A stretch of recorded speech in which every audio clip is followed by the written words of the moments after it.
Entah sang pewaris. Lanjut lagi, jangan lupa like, komen dan share cerita ini ke media sosial yang sahabat punya. Terima kasih. Bab tahun 1486 sampai tahun 1490 bab 1486 penanggung jawab. Tuan Zanders, apa yang akan Anda lakukan selanjutnya? Qian Huizi bertanya pada Fendi Zanders dengan lembut. Fendi Zanders ragu-ragu sejenak, lalu berkata dengan ringan, Du Yuan berkata bahwa sekarang Yiyun ada di tangan Rockefeller, jadi pertama-tama kita harus menemukan orang yang bertanggung jawab atas Rockefeller, lalu menemukan Yiyun. Tinggalkan masalah ini bagi saya, Tuan Zanders. Saya masih memiliki beberapa koneksi di Xiangjiang, dan karena Rockefeller memiliki pengaruh yang relatif luas di Xiangjiang, orang yang bertanggung jawab atas Rockefeller tidak seperti orang pedalaman. Jika Anda menyembunyikan identitas Anda seperti itu akan terjadi. Pasti sangat mudah menemukan orang-orang ini. Jawab Chieko lembut. Oke, aku serahkan ini padamu. Fendi Zanders mengangguk ringan, lalu berdiri dan berkata, saya sedikit lelah hari ini, saya akan istirahat dulu. Oke. Qian Huizi mengangguk ringan, dan berinisiatif membawa Fendi Zanders ke kamar tidur yang telah dia persiapkan untuk Fendi Zanders. Setelah Qian Huizi pergi, Fendi Zanders mengeluarkan ponselnya dan menghubungi nomor Cleo Fei Lin untuk melaporkan keselamatan Cleo Fei Lin, dan kemudian melakukan komunikasi singkat dengan Fang Zihua. Meskipun Fang Zihua tetap menasihati Fendi Zanders untuk meninggalkan Xiangjiang secepatnya, namun Fendi Zanders tidak berniat melepaskan Yiyun, dan Fang Zihua tidak terus berkata apa-apa. Saat ini ide Fendi Zanders sangat sederhana, yaitu mencari Yiyun, lalu membawa Yiyun meninggalkan Xiangjiang, dan terakhir pergi menghadapi Wei Yong. Jingle bell. Pada saat ini, ponsel Fendi Zanders berdering. Fendi Zanders melihat Zhou Qiao menelepon, jadi dia menjawab panggilan itu. Halo. Tuan Zanders, ayahku baru saja memberitahuku bahwa Wei Xiaotian pergi ke sebuah villa hari ini, dan villa itu mungkin milik Wei Yong. Zhou Qiao berkata langsung pada intinya. Oke, sekarang ada seseorang yang memantau villa itu 24 jam sehari, tidak peduli siapa yang keluar dari villa itu, kamu harus mencatatnya. Fendi Zanders menjawab dengan penuh semangat. Baiklah, Tuan Zanders. Zhou Qiao buru-buru menyetujuinya, lalu menutup telepon. Meski nampaknya Fendi Zanders tidak pernah berinisiatif menyerang Wei Yong, nyatanya Fendi Zanders telah memberitahu Zhou Ping banyak informasi tentang Wei Yong, bahkan Zhou Ping pun telah mengirimkan orang untuk mengikuti Wei Xiaotian. Selama kurun waktu ini, Wei Yong dan Wei Xiaotian masih menunjukkan kaki mereka. Dan fakta bahwa Fendi Zanders masuk ke rumah Du menyebar ke seluruh Xiangjiang dalam beberapa hari. Meski keluarga Du bukan lagi keluarga besar, mereka terkenal di Xiangjiang, dan yang lebih penting, identitas Fendi Zanders cukup istimewa. Bahkan banyak orang di Xiangjiang pernah mendengar tentang Fendi Zanders. Hal ini juga membuat penyebaran masalah ini menjadi sangat menakutkan. Banyak orang yang menebak-nebak apa tujuan Fendi Zanders muncul di Xiangjiang kali ini. Bahkan pasar saham Xiangjiang banyak berfluktuasi. Beberapa orang mengira Fendi Zanders berencana merombak dunia bisnis Xiangjiang. Bagaimanapun, siapapun yang mengetahui identitas Fendi Zanders tahu bahwa Fendi Zanders memang memiliki energi seperti itu. Uang benar-benar segalanya dalam bisnis. Tetapi orang-orang ini mungkin tidak mengetahui bahwa Fendi Zanders datang ke Xiangjiang kali ini hanya untuk seorang wanita. Setelah Rockefeller mendengar kabar tersebut, dia buru-buru mengadakan pertemuan internal. Karena Rockefeller memonopoli seluruh komunitas bisnis Xiangjiang, situasi di Rockefeller berbeda dengan di wilayah pedalaman. Secara umum, ada satu kepala suku per kota di daratan, dan satu kepala suku per provinsi. Meski pimpinan provinsi terdengar sedikit lebih tinggi dibandingkan pimpinan daerah, nyatanya jumlah kontak kedua partai tidak terlalu tinggi, dan umumnya dalam keadaan tidak saling mengganggu. Misalnya, Zhou Ping dan Wei Yong belum pernah bertemu satu sama lain, dan tidak ada konflik dalam bisnis mereka. Tapi Xiangjiang berbeda di sini. Rockefeller memiliki total 5 pemimpin di pihak Xiangjiang, termasuk 4 pemimpin divisi dan 1 pemimpin umum. Manajer umum adalah atasan langsung mereka, yang bertanggung jawab mengelola kepala setiap divisi. Faktanya, rapat internal Rockefeller hanya dihadiri oleh 4 pimpinan divisi, namun manajer umum tidak datang. Ada 4 orang di ruang pertemuan. Di antara mereka ada seorang pria parubaya berjas, tinggi dan gemuk, dengan penampilan sederhana dan jujur, dan dia terlihat sangat ramah. Namanya Yuan Weizi, julukan macan gemuk. Meskipun Yuan Weizi terlihat sangat ramah, sebenarnya pikirannya sangat kejam, dan metodenya dalam menghadapi musuh juga sangat kejam. Siapapun yang menyinggung perasaannya di Xiangjiang pada dasarnya akan mati. Duduk di sebelah Yuan Weizi adalah seorang pemuda berusia 20-an. Pria muda itu terlihat tampan, namun ada sedikit feminitas di matanya. Pemuda ini bernama Wei Junbai. Meskipun usia Wei Junbai tidak terlalu tua, pikiran dan kotanya pasti tidak kalah dengan orang-orang parubaya itu, dan Wei Junbai memiliki jaringan kontak yang sangat luas. Pada dasarnya, ketika nama Wei Junbai disebutkan di Xiangjiang, itu akan memberi kesan. Tentu saja kelemahan terbesar Wei Junbai adalah dia suka berjudi. Duduk di hadapan Wei Junbai adalah seorang wanita muda cantik berusia sekitar 30 tahun. Wanita muda cantik itu sangat seksi dan seksi. Dia mengenakan rok mini ketat dengan pinggul, sosoknya yang sempurna terlihat, dan dia memiliki rambut panjang. Rambut panjang bergelombang, meskipun usianya hampir 40 tahun, namun tubuhnya terawat, wajahnya yang halus seperti gadis berusia 20 tahun, wajahnya menawan dan menawan, setiap kerutan dan senyuman memancarkan pancaran keindahan. Nafas yang menggoda. Wanita muda cantik ini bernama Lu Yuling, dan dia adalah seorang jenius bisnis yang sangat terkenal di Xiangjiang. Selain itu, latar belakang Lu Yuling sangat mulia, dia adalah pewaris keluarga Lu Xiangjiang, keluarga bela diri kuno yang terkenal di Xiangjiang, dan konon telah membina banyak pejuang. Namun, di samping Lu Yuling ada seorang pria parubaya yang berusia hampir 50 tahun. Pria parubaya itu bernama Pan Fugui. Jika dilihat dari penampilan Pan Fugui saja, diperkirakan banyak orang yang mengira bahwa ia adalah pria berusia 60 tahun, bahkan lebih banyak perubahan dibandingkan pria berusia 60 tahun, namun nyatanya Pan Fugui baru berusia awal 50-an. Itu saja. Di antara 4 orang yang bertanggung jawab, pria parubaya ini adalah yang paling berwibawa, dan 3 lainnya juga menuruti perkataan lelaki tua itu. Saya tidak menyangka bahwa kita akan meremehkan kekuatan Fendi Zanders ini, dan bahkan Liu Yun bukanlah lawan Fendi Zanders ini. Pan Fugui berinisiatif untuk berbicara. Benar sekali, meskipun keluarga Du bukanlah keluarga besar, mereka juga memiliki puluhan pengawal prajurit, namun semuanya dikalahkan oleh Fendi Zanders. Dari sini terlihat bahwa Fendi Zanders ini sungguh tidak sederhana. Yuan Weizi buru-buru mengikutinya. Akhir bab ini. Bab 1487. Bab 1487 Firasat Buruk. Awalnya saya mengira Fendi Zanders hanyalah orang biasa, tapi saya tidak menyangka dia menjadi seorang pejuang. Kata Wei Junbai sambil berpikir. Lalu apa yang harus kita lakukan selanjutnya? Lu Yuling bertanya dengan ekspresi dingin. Apa lagi yang bisa kita lakukan? Cari saja seseorang untuk menyingkirkan Fendi Zanders ini, bukankah ini akan berakhir? Liu Yun benar-benar bagus, tapi dia bukan prajurit terkuat di Xiangjiang kita, jadi jika kita ingin menyingkirkannya tentang Fendi Zanders ini, kita harus melakukannya. Itu tidak terlalu sulit. Yuan Weizi berkata sembarangan. Aku khawatir tidak sesederhana itu. Kata Lu Yuling tak berdaya. Lu Yuling, apa maksudmu dengan itu? Yuan Weizi menoleh untuk melihat Lu Yuling, dan bertanya dengan nada bingung. Lu Yuling adalah seorang wanita yang bisa dibilang terkemuka dalam hal sosok dan penampilan, dengan kaki yang panjang, payudara yang besar dan bokong yang besar, serta kerutan dan senyumannya yang sangat menarik, sehingga pria manapun akan tergoda oleh wanita seperti Lu Yuling, bahkan Yuan Weizi. Yuan Weizi selalu ingin menidurkan wanita Lu Yuling ini, tetapi Lu Yuling juga anggota Rockefeller, dan kekuatannya juga sangat menakutkan. Jika dia benar-benar menggunakan metode berurusan dengan wanita biasa untuk menghadapi Lu Yuling, dia mungkin akan melakukannya. Mempertaruhkan nyawanya, Yuan Weizi hanya bisa melihatnya, tapi dia tidak bisa berbuat apa-apa. Jika Fendi Zanders benar-benar mudah untuk dihadapi, lalu mengapa Fendi Zanders berani datang ke Xiangjiang kita secara terbuka? Pernahkah Anda memikirkan pertanyaan ini? Wei Junbai berkata dengan suara rendah. Benar, itu juga yang kumaksud. Lu Yuling mengikutinya. Menurut informasi yang saya miliki sekarang, Fendi Zanders datang ke Xiangjiang kali ini hanya untuk membawa seorang wanita, dan dia belum bersama siapapun sejak dia tiba di Xiangjiang. Kata Pan Fugui. Setelah Lu Yuling mendengar kalimat ini, ekspresi wajahnya tampak sedikit tidak berdaya, tetapi dia tidak mengatakan apa-apa. Menurutku kalian berdua terlalu khawatir. Orang yang kita tangkap kali ini adalah kekasih lama Fendi Zanders. Berapa umur Fendi Zanders? Dia pasti datang kepada kita secara impulsif. Sekarang dia mungkin menyesal datang. Kata Yuan Weizi dengan sebuah senyuman. Apapun yang terjadi, lebih baik berhati-hati dalam masalah ini. Memang bagus jika kita bisa menyingkirkan Fendi Zanders, tapi jika kita tidak bisa menyingkirkan Fendi Zanders, itu akan menjadi masalah besar bagi kita. Lu Yuling berkata dengan ringan. Baiklah, saya sudah menghubungi Tuan Leng, dan Tuan Leng juga menyuruh kita untuk berhati-hati, jadi sekarang saya berencana mencari prajurit yang cocok untuk kita masing-masing, dan membiarkan mereka bekerja sama untuk menyingkirkan Fendi Zanders, sementara Anda menunggu dan lihat apa yang terjadi. Anda tidak boleh bertindak tanpa izin, ini adalah cara teraman, tentu saja, Anda tidak boleh bertindak tanpa izin. Jika Anda memiliki pertanyaan, silakan hubungi kami kapan saja. Pan Fugui melihat ke arah kerumunan dan dikatakan. Oke, begitu. Kata Yuan Weizi sembarangan. Saat ini, Lu Yuling jelas masih sedikit khawatir, karena dia merasa Fendi Zanders muncul di Xiangjiang dengan begitu percaya diri, yang berarti Fendi Zanders pasti memiliki beberapa kartu hall yang tidak dia tunjukkan. Dia tidak percaya seseorang sebodoh itu datang ke sini untuk mati sendirian.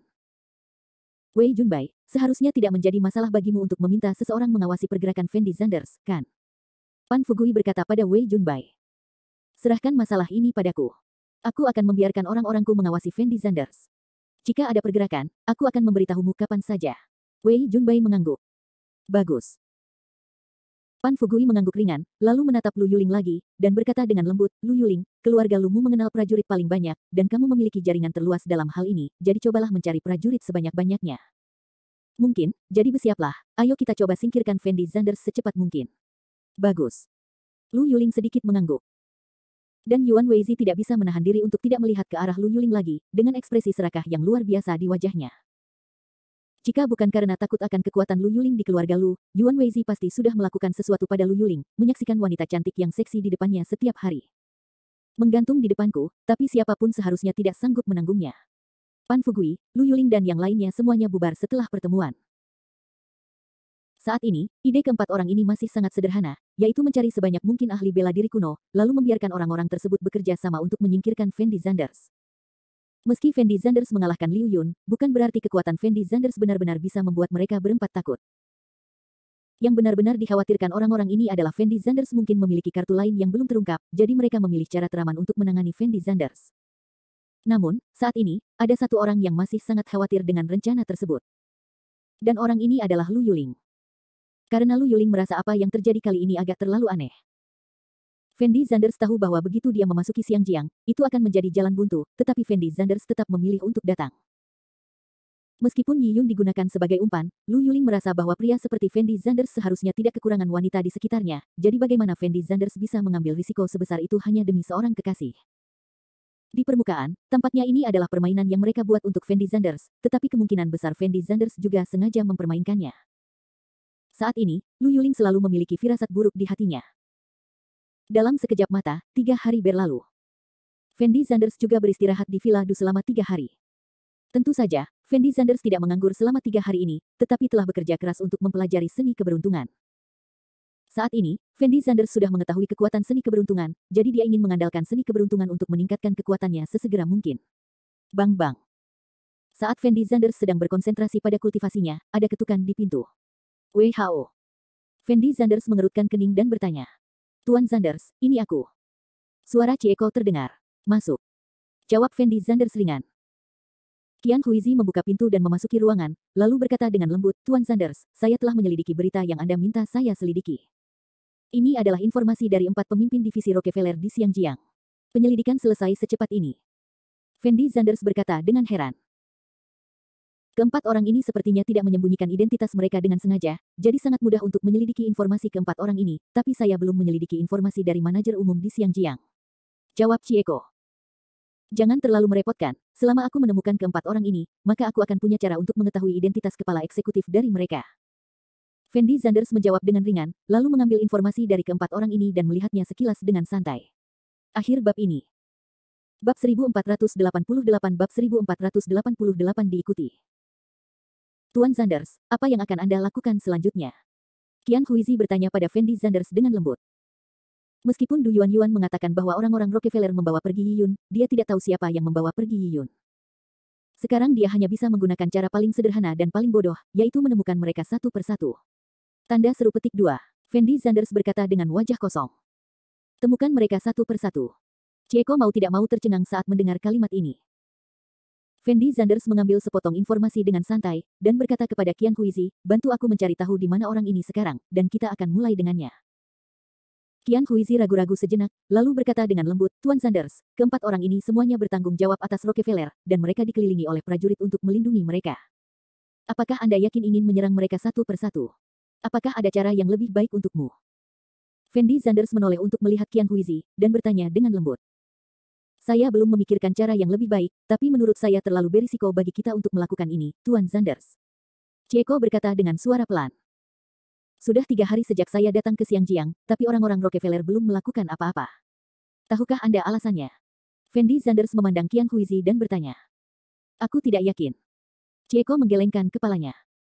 Karena mereka belum mengumpulkan tenaganya, bisa dikatakan sekarang adalah kesempatan terbaik kita. Jika kita melewatkan kesempatan ini, kita akan menjadi sangat pasif saat mereka mengumpulkan seluruh tenaganya. Fendi Zanders memandang Qian Huizi dan berkata. Jadi ini ya. Chieko tiba-tiba tersadar. Jadi sekarang kamu tidak perlu khawatir tentang apapun, lakukan saja apa yang aku katakan, kata Fendi Zanders kepada Qian Huizi sambil tersenyum. Oke, aku akan membantumu menyelidiki lokasi orang ini sekarang. Chieko mengangguk, lalu berbalik dan pergi membawa dokumen-dokumen itu. Melihat punggung Qian Huizi, Fendi Zanders menarik napas dalam-dalam. Faktanya, Fendi Zanders tahu betul di dalam hatinya bahwa metode ini sangat berisiko, tetapi Fendi Zanders tidak punya pilihan selain mengambil inisiatif. Dan informasi pertama yang diberikan Fendi Zanders kepada Qian Huizi adalah informasi Wei Junbai. Setelah Qian Huizi mendapatkan informasi ini, dia mulai menyelidiki lokasi sebenarnya Wei Junbai. Dalam waktu kurang dari setengah jam, Qian Huizi memastikan bahwa Wei Junbai sekarang tinggal di resor Gunung Qingfeng. Dan Fendi Zanders pun memutuskan untuk membawa Qian Huizi ke Gunung Qingfeng untuk menemui Wei Junbai sebentar besok pagi. Keesokan harinya, sekitar jam 7 pagi. Fendi Zanders membawa Qian Huizi ke Gunung Qingfeng dengan mobil. Gunung Qingfeng masih sangat terkenal di sisi Xiangjiang, karena lingkungan di sini sangat bagus, dan terdapat banyak kuil, sehingga banyak wisatawan yang datang ke Xiangjiang akan datang ke sini untuk mendaki gunung tersebut. Resor di Gunung Qingfeng sendiri merupakan salah satu properti Wei Junbai, sehingga Wei Junbai sering tinggal di resor tersebut, bahkan terkadang membawa beberapa wanita kembali. Itu sebabnya Qian Huizi menyelidiki Wei Junbai begitu cepat. Posisi Fendi Zanders belum pernah ke Xiangjiang sebelumnya, dan tentu saja dia belum pernah ke Gunung Qingfeng, jadi kali ini Fendi Zanders mengambil kesempatan ini untuk pergi ke Gunung Qingfeng untuk bersenang-senang. Setelah Fendi Zanders turun dari mobil, dia menemukan bahwa persis seperti yang dikatakan Qian Huizi, memang ada banyak turis di Gunung Qingfeng. Fendi Zanders dan Qian Huizi tiba pada pukul 7.30, namun saat ini sudah banyak orang di Gunung Qingfeng. Saat kecantikan mempesona Qian Huizi muncul, banyak turis pria yang fokus pada Qian Huizi, bahkan ada yang ingin berfoto bersama Qian Huizi. Qian Huizi, seorang wanita dengan kepribadian yang sangat dingin, tentu saja tidak terbiasa didekati oleh orang-orang ini, sehingga pada akhirnya dia memilih untuk memakai kacamata hitam dan topi, agar dia dan Fendi Zanders sedikit lebih pendiam. Fendi Zanders tahu bahwa Villa Qingfeng berada di puncak Gunung Qingfeng, jadi dia hanya bisa memilih untuk mendaki gunung bersama Qian Huizi. Namun di tengah jalan, Fendi Zanders tiba-tiba berhenti. "Tuan Zanders, ada apa?" Melihat Fendi Zanders berhenti, Qian Huizi bertanya dengan lembut kepada Fendi Zanders. "Seseorang mengikuti kita berdua," jawab Fendi Zanders dengan suara rendah. "Melacak kita berdua." Ekspresi wajah Chieko agak bingung. Fendi Zanders langsung meraih tangan kecil Qian Huizi, dan berlari menuju gunung dengan cepat. Benar saja, seorang pemuda buru-buru mempercepat kecepatannya setelah melihat Fendi Zanders mempercepat kecepatannya. Dan Fendi Zanders tahu di dalam hatinya bahwa pemuda inilah yang pasti mengikutinya, jadi Fendi Zanders membawa Qian Huizi dan bersembunyi di hutan. Pemuda yang selama ini mengikuti Fendi Zanders dengan cermat memiliki ekspresi bingung di wajahnya ketika mengetahui bahwa Fendi Zanders telah pergi, dan mulai melihat sekeliling, seolah ingin menemukan lokasi Fendi Zanders. Bentak. Pada saat ini, Fendi Zanders tiba-tiba bergegas keluar dari hutan, dan mengulurkan tangannya untuk langsung memegang leher pemuda itu. Pemuda itu tercengang dalam sekejap, dan memandang Fendi Zanders di depannya dengan ekspresi ketakutan. "Kamu telah mengikutiku selama ini, bukan?" Fendi Zanders bertanya pada pemuda itu dengan suara rendah. Melihat ekspresi wajah Fendi Zanders, pemuda itu tampak sedikit ketakutan, lalu dengan cepat menggelengkan kepalanya dan berkata, "Saya hanya seorang turis, saya tidak mengikuti Anda." Setelah Fendi Zanders mendengar suara pemuda itu, kata-katanya, dia tidak bisa menahan cibiran, dan kemudian perlahan meningkatkan kekuatan di tangannya. Pemuda itu tahu betul siapa Fendi Zanders, dan dia juga sangat khawatir Fendi Zanders benar-benar akan membunuhnya secara langsung, jadi dia segera mengubah kata-katanya dan berkata, "Saudaraku, jangan bunuh aku hanya pesuruh. Apapun yang saya minta, Anda menjawab apapun, bisakah Anda melakukannya?" Fendi Zanders menjawab dengan suara rendah. "Ya, aku bisa melakukannya." Pemuda itu mengangguk dengan tergesa-gesa tanpa berpikir. "Siapa yang menyuruhmu mengikutiku?" Fendi Zanders bertanya pada pemuda itu dengan suara rendah. Setelah mendengar kata-kata Fendi Zanders, pemuda itu memasang ekspresi aneh di wajahnya. "Saya menyarankan Anda untuk menjawab pertanyaan saya dengan jujur. Saya sedang tidak ingin membuang waktu bersama Anda sekarang, Anda tahu." Fendi Zanders berkata dengan suara rendah. "Presiden Wei meminta saya untuk mengikuti Anda." Pemuda itu mengertakkan gigi dan berkata, "Bos Wei." Fendi Zanders terkejut ketika mendengar nama itu. Seharusnya itu Wei Junbai. Chieko mengingatkan dengan lembut. Ternyata itu dia. Fendi Zanders tersenyum ringan, lalu melanjutkan, "Apakah Wei Junbai ada di gunung sekarang?" "Ada." Pemuda itu tahu bahwa dia telah mengkhianati Wei Junbai, jadi dia tidak terus menyembunyikan apapun saat ini. "Oke, kamu bisa pergi sekarang." Fendi Zanders langsung melepaskan leher pemuda itu, dan berkata tanpa ekspresi. Pemuda itu merasa lega setelah mendengar kata-kata Fendi Zanders, dan buru-buru menoleh dan berlari menuruni gunung. Akhir bab ini. Bab 1489. Bab 1489 bertemu Bai Xiaoyou secara kebetulan setelah pemuda itu pergi, Chieko tampak sedikit khawatir. Dia tidak bisa menahan diri untuk tidak berbisik kepada Fendi Zanders, "Tuan Zanders, Wei Junbai mungkin sudah tahu bahwa kita berdua ada di sini, haruskah kita mengubah rencana kita?" Tidak, karena dia sudah tahu bahwa kita berdua akan datang, dan Wei Junbai telah membiarkan orang-orang mengikuti kita, itu berarti Wei Junbai harus siap, ayo naik dan melihat. Fendi Zanders berkata dengan ringan. Qian Huizi tidak menyangka Fendi Zanders begitu percaya diri. Setelah menarik napas dalam-dalam, dia tidak punya pilihan selain mengikuti langkah Fendi Zanders. Saya tidak menyangka akan ada begitu banyak turis di sini. Fendi Zanders memandang para turis di puncak gunung dan mendesah pelan. Tentu saja, kudengar kuil di Gunung King Feng sangat efektif, sehingga banyak orang datang untuk berdoa kepada dewa dan menyembah Buddha, Chieko menjawab dengan cepat. Jadi ini ya. Fendi Zanders mengangguk dan terus berjalan ke depan tanpa berkata apa-apa. Apakah ada yang salah denganmu? Aku baru saja memberitahumu bahwa aku tidak ingin pergi ke bar manapun bersamamu. Minggir. Namun, Fendi Zanders dan Qian Huizi baru berjalan kurang dari 10 menit ketika mereka mendengar teriakan datang dari depan. Setelah Fendi Zanders mendengar kalimat ini, ekspresi wajahnya sedikit bingung, karena dia merasa suara itu terdengar familiar. Tuan Zanders, sepertinya itu adalah dua gadis yang kita temui di bus. Qian Huizi mengingatkan Fendi Zanders dengan lembut. Ternyata mereka berdua.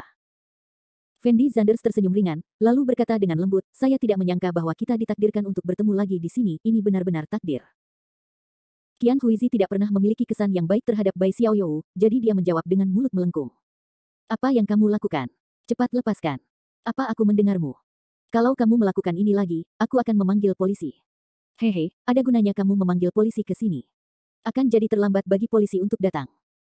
Saat Fendi Zanders sedang berbicara dengan Qian Huizi, pertengkaran sebelumnya tampak menjadi lebih intens. Oke, karena kita sudah bertemu satu sama lain, ayo kita ke sana dan lihat, kedua orang ini pasti mengalami masalah. Fendi Zanders menghela nafas pelan, lalu berjalan lurus ke depan. Qian Huizi tentu saja tidak ingin ikut campur dalam masalah usil seperti itu, tetapi Fendi Zanders sudah berjalan mendekat, jadi Qian Huizi hanya bisa memilih untuk mengikuti setelah ragu-ragu beberapa saat. Fendi Zanders membawa Qian Huizi ke depan, tetapi menemukan ada sekelompok besar orang yang menyaksikan kegembiraan itu. Fendi Zanders berhasil melewati kerumunan, dan kemudian melihat Chen Qiang dan Bai Xiaoyou. Meskipun Bai Xiaoyou mengenakan kacamata hitam hari ini, Fendi Zanders yakin bahwa gadis ini adalah Bai Xiaoyou dengan kaki ramping, sosok seksi, dan sikap keren. Saat ini, Chen Qiang dan Bai Xiaoyou dikelilingi oleh 4 atau 5 anak muda, salah satu dari mereka masih memegang lengan Bai Xiaoyou, dan Chen Qiang sudah ketakutan, dan terus memegang erat Bai Xiaoyou. Pakaian Yu. Bai Xiaoyou telah berjuang tanpa henti, tetapi tanpa daya, kekuatannya tidak sekuat pemuda itu, jadi dia tidak bisa melepaskan diri sama sekali. Meskipun ada banyak orang yang berdiri di samping menyaksikan kegembiraan itu, tidak ada yang naik untuk menghentikan orang-orang ini saat ini, hanya menonton tanpa daya saat pemuda itu ingin membawa Bai Xiaoyou pergi. Kamu lepaskan aku sekarang, apa kamu mendengarku? Bai Xiaoyou berteriak dengan penuh semangat. Sayang, jangan marah padaku, aku benar-benar sudah tahu aku salah, jawab pemuda itu sambil tersenyum hippie. Dan Fendi Zanders juga mengerti apa yang terjadi setelah mendengar kata-kata pemuda itu. Jelas sekali bahwa pemuda itu sengaja berpura-pura menjadi pacar Bai Xiaoyou. Dalam hal ini, para turis di sekitar akan mengira bahwa kedua orang tersebut sedang bertengkar antar pasangan, dan tidak ada yang akan berdiri dan ikut campur dalam urusan orang lain. Jika Bai Xiaoyou belum bertemu seorang kenalan, maka situasinya sebenarnya sangat berbahaya.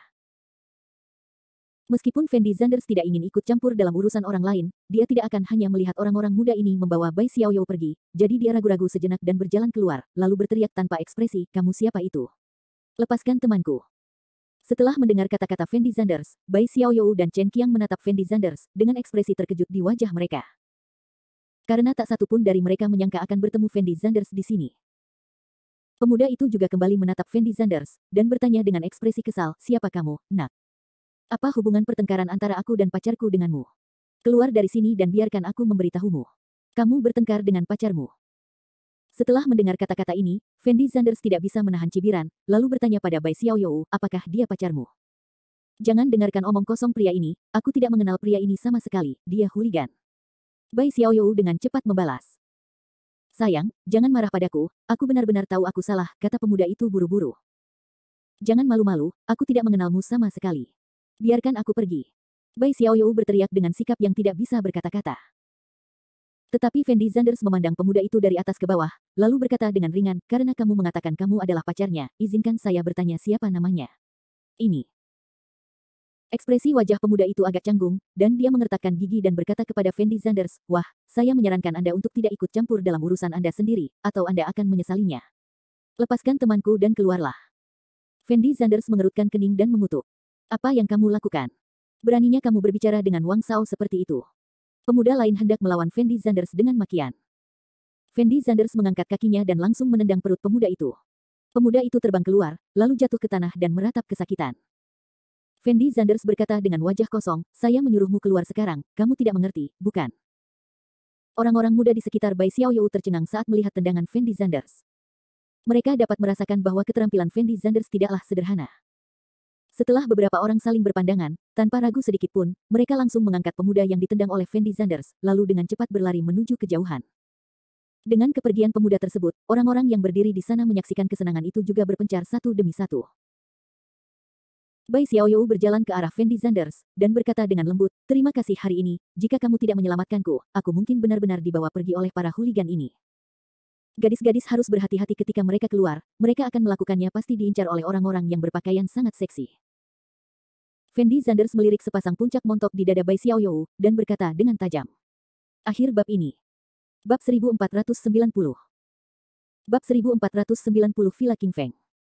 Sosokku sangat seksi, apa yang bisa kulakukan? Bai Xiaoyou merasa kata-kata Fendi Zanders melebih-lebihkan dirinya sendiri, jadi dia menjawab dengan sedikit bangga. Melihat ekspresi wajah Bai Xiaoyou, Fendi Zanders tampak sedikit tidak berdaya, dan tidak tahu harus berkata apa. Fendi Zanders, bukankah kita terlalu ditakdirkan? Kita bertemu lagi. Chen Qiang berlari ke arah Fendi Zanders, dan berkata kepada Fendi Zanders dengan ekspresi bersemangat. Ini benar-benar takdir, dan setiap kali aku bertemu kalian berdua, sepertinya tidak ada hal baik yang terjadi. Jawab Fendi Zanders sambil tersenyum. Meskipun Xiang Jiang tidak terlalu besar, Fendi Zanders merasa bertemu satu sama lain setiap saat adalah suatu kebetulan. Benar, saya tidak tahu apa yang terjadi, tapi akhir-akhir ini saya selalu bertemu orang yang melecehkan Nona Xiaoyou. Chen Qiang mengangguk. Apa yang kalian berdua lakukan di sini? Fendi Zanders bertanya pada Chen Qiang dengan lembut. Apa lagi yang bisa kita lakukan? Kita berdua datang ke sini untuk membuat sketsa, lalu kita akan pergi ke resor di gunung untuk beristirahat semalam dan berangkat besok, tetapi resor tersebut tutup karena suatu alasan, sepertinya begitu sedang menunggu untuk menyambut orang yang sangat penting kemarilah, jadi kami berdua berencana turun gunung untuk mencari tempat tinggal, dan kemudian kami bertemu dengan orang-orang itu sekarang. Chen Qiang memandang Fendi Zanders dan menjelaskan. Jadi ini ya. Fendi Zanders sedikit mengangguk. Ngomong-ngomong, bukankah kalian berdua juga ingin pergi ke resor? Jika kalian pergi ke resor, aku menyarankan kalian untuk tidak membuang-buang tenaga dan turun gunung bersama kami. Kudengar ada restoran di dekat sini yang menyajikan makanan yang sangat enak. Lumayan, aku akan menganggapnya sebagai ucapan terima kasih karena telah menyelamatkanku hari ini. Silakan makan bersama kalian berdua. Bai Xiaoyou berkata pada Fendi Zanders. Tolong undang saya lagi di lain waktu. Orang-orang di villa sedang menunggu saya. Jika saya tidak datang hari ini, mereka akan sangat kecewa. Fendi Zanders menjawab sambil tersenyum. Berhentilah membual, maksudmu villa ini ditutup untuk umum karena kamu. Bai Xiaoyou berkata dengan ekspresi tidak bisa berkata-kata dengan mulut kecilnya melengkung. Benar, mereka tidak menyambutmu karena Tuan Zanders akan datang. Kamu harus pergi dari sini secepat mungkin. Jawab Cieko kosong. Saya pergi. Fendi Zanders melambai pada Bai Xiaoyou dan Chen Qiang, lalu melanjutkan berjalan mendaki gunung. Saudari Xiaoyou, apakah yang dikatakan Fendi Zanders benar? Mungkinkah villa itu benar-benar ditutup untuk menyambutnya? Chen Qiang mengedipkan matanya, dan bertanya pada Bai Xiaoyou dengan ekspresi bingung. Fendi Zanders ini adalah seorang pembual besar. Jika bukan karena orang besar yang sangat kuat, bagaimana dia bisa memblokir villa? Bahkan patriark dari keluarga Bai kita tidak memiliki kemampuan ini, jadi jangan dengarkan kata-kata Fendi Zanders omong kosong. Bai Xiaoyou menjawab dengan mulut melengkung, dan kemudian bergumam pada dirinya sendiri, tadinya aku akan mentraktirnya makan, tapi karena aku tidak menghargainya, biarlah, aku sudah menghemat uang. Chen Qiang melihat ke belakang Fendi Zanders dan Qian Huizi, dengan ekspresi ragu-ragu di wajahnya, dan kemudian dengan lembut berkata kepada Bai Xiaoyou, Saudari Xiaoyou, mengapa saya merasa Fendi Zanders tidak bercanda sekarang? Apakah orangnya di sini benar-benar siap menyambut Fendi Zanders? Menurutmu siapa Fendi Zanders itu? Latar belakang pemilik villa Gunung King Feng sangat menakutkan. Tidak mungkin dia membuat keributan seperti itu karena orang asing. Bai Xiaoyou berkata tanpa sadar. Tetapi wanita di sebelah Fendi Zanders bukanlah wanita biasa, dia masih mengenal seseorang seperti Luo Jianzong. Chen Qiang berkata dengan suara rendah. Ekspresi wajah Bai Xiaoyou tampak sedikit tidak berdaya, dan kemudian dia berkata dengan ringan, Luo Jianzong belaka tidak dianggap pria besar di Xiangjiang, dan tidak ada yang istimewa bagi wanita itu untuk mengenal Luo Jianzong, dan bahkan jika Villa King Feng adalah benar-benar siap tidak ada hubungannya dengan kita berdua untuk menyambut Fendi Zanders, dan Fendi Zanders tidak mengundang kita berdua untuk pergi bersama, menurutku dia hanya membual.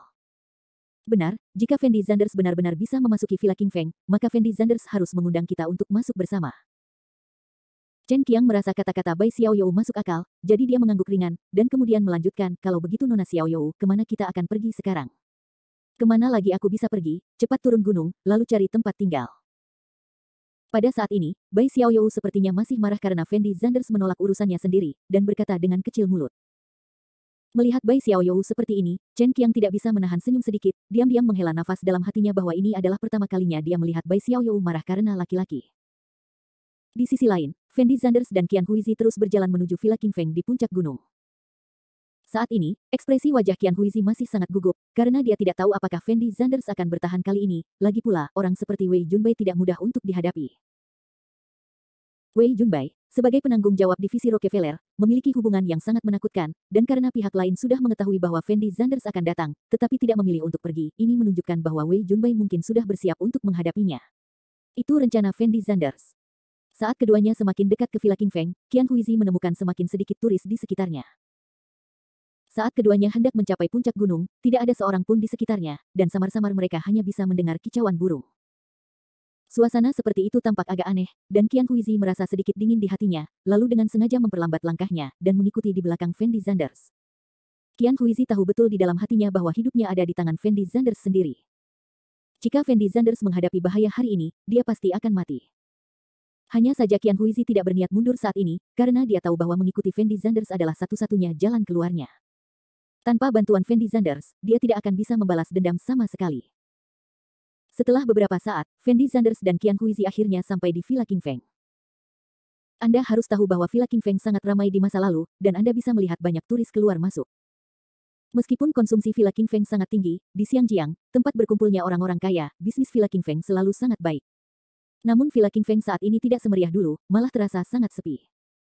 Kesunyian membuat orang merasa merinding. Dan karena ini adalah puncak gunung, maka Villa King Feng terasa seperti diselimuti kabut tebal, yang juga membuat Villa King Feng semakin misterius. Apakah Wei Junbai ada di sini? Fendi Zanders menoleh untuk melihat Qian Huizi, dan bertanya dengan lembut pada Qian Huizi.